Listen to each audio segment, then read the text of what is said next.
if you want to watch the really high-profile UFC match or a high-profile boxing match, you got to pay extra. I will bet you this app has the capability to say, we would love to give you that Alabama-Georgia game free, but we've decided this year we're going to charge an extra $4.99 for that game.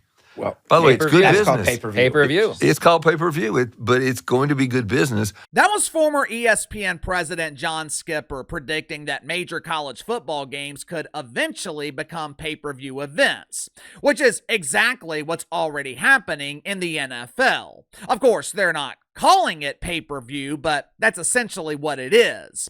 For a lot of fans, it is becoming prohibitively expensive to watch college football in the NFL. While I was researching this story over the weekend, I got to thinking, you know what would be the perfect solution to this problem? What if someone invented something where everything was available in one spot? I'm not just talking about sports. I'm talking about everything entertainment related. If your wife wants to watch the Yentas on Bravo, led by the lead Yenta Andy Cohen, it's there. It's available. Local news, the Weather Channel, ESPN, HBO, Starz, Fox News, MSNBC, CNN. What if we invented this device where everything was available in one place? Those of us who are millennials and older, we know that this device was already invented. It's called cable, the same cable that they are trying to phase out. There was a lot of excitement last week when the NFL released their schedule for the regular season. Me personally, I was excited that the Saints have 0 games in prime time. For the first time in 25 years, the Saints are going to be playing when NFL teams are supposed to be playing, either noon or 3 on Sunday afternoon. That's when I want to watch the NFL. I don't want to watch the game at 9 in the morning from some doofus stadium over in Europe. I don't want to watch two teams who don't really want to be there playing on Thursday Night Football.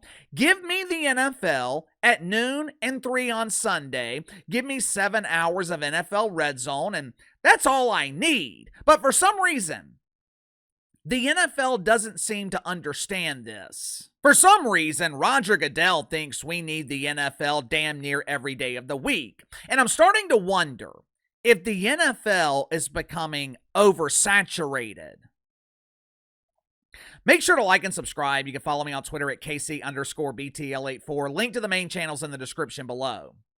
For the vast majority of my life, the NFL was one of the easiest leagues to watch. Hell, for the longest time, all you really needed were the local channels.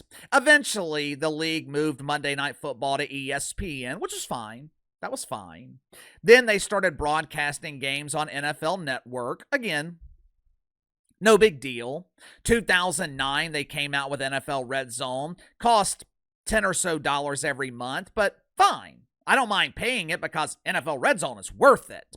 Instead of having to constantly change the channel, NFL Red Zone gives me every game in one place.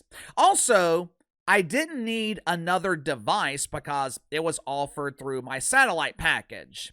For decades, the NFL made it easy to watch the league. Unfortunately, that's no longer the case. Check out this list of subscriptions that you're going to need to watch every game in the NFL this season. YouTube TV, Amazon Prime, Peacock, Paramount Plus, something called Fox One, NFL Sunday Ticket, ESPN Plus. I have damn near every available streaming service. I have no idea why, probably because I'm too lazy to cancel them. But I have damn near every streaming service, and even I don't have everything required to watch every NFL game.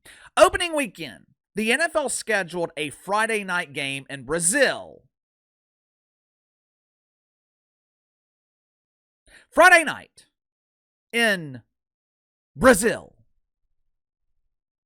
Why? I don't want to watch the NFL on Friday night. Not only that, I'm not home to watch the NFL on Friday night.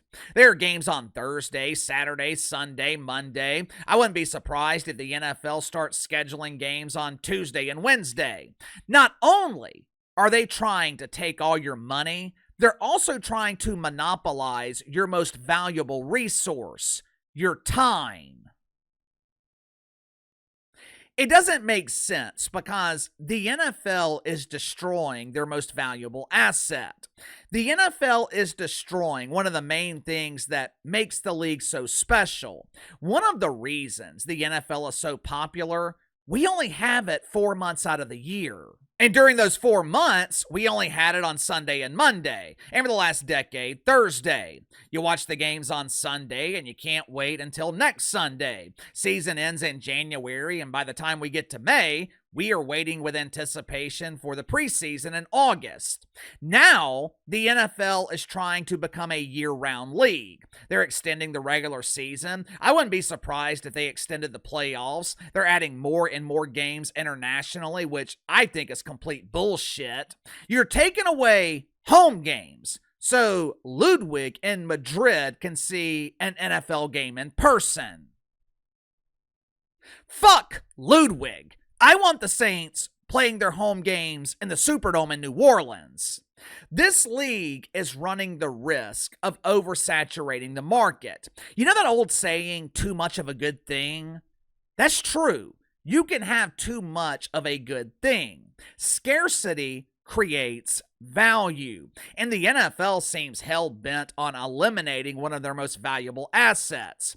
They are giving fans more while asking fans to pay significantly more for it. It's greed. It's greed. And eventually, greed has a way of catching up to you. Isn't greed one of the 7 deadly sins? Maybe Roger Goodell should quit reading about the NFL's market cap in Brazil and start reading the Bible. Sound off in the comments below. I'll see you guys on the main channel.